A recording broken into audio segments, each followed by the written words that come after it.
तो देखी फ्रेंड्स एगो बेटा के बियाह के गीत लेके आ गइल बनी। तो बहुत सुंदर गीत बा, तारे वो लोग सुन के लाइक सब्सक्राइब जरूर करम। और पीछे वाले में बेटी के बियाह के गीत बा। कमेंट में जरूर बताइब। ये वाला वीडियो में बेटा की तो बहुत सुंदर बेटा के बियाह के गीत बड़ुए, सुनिए प्लीज। मतारी उनकर का कहतरी। आय हाय हाय।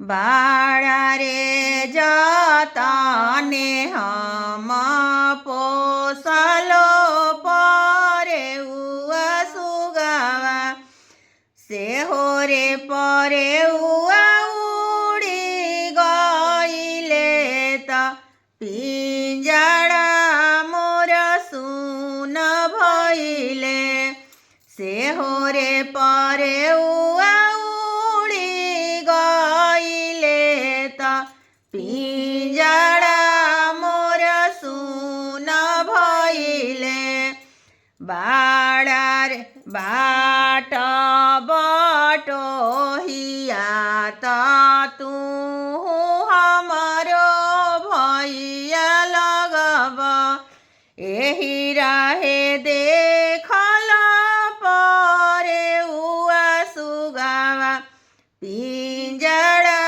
मोर सुन भइले देखनी में देखनी कवन गाँव के बगिया में अमावा के डाढ़ी चढ़ी बैठेले मोजरया हार करे अमावा के डाढ़ी चढ़ी बैठेले मोजरया हार करे बाड़ा रे जतने हम पोसलो कवन दुल्हा से हो बाबू चलले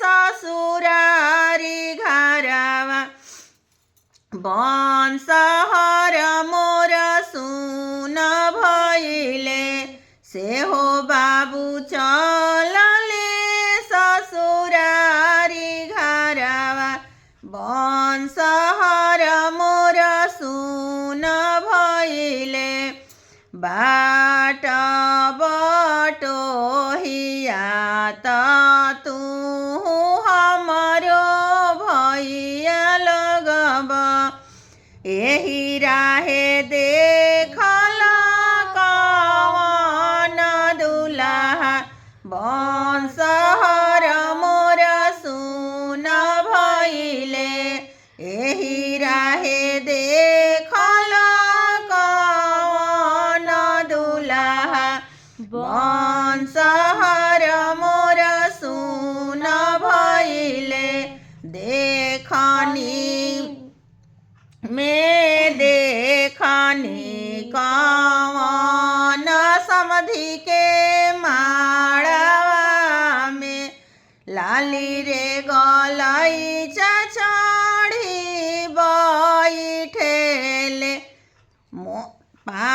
पानवाया हार करस लाली रे गलई चढ़ी बैठेले पानवाया हार करस। बहुत सुंदर गीत बा, तर वो लोग मन लगा के सुनी। लाइक एंड सब्सक्राइब प्लीज। और इसके पीछे वाले वीडियो में बेटी का गीत है और लड़का का गीत है, तर वो लोग मन लगा के सुनी। अपना शादी में गाई हरी लगन खूब चलत रुए। Bye by.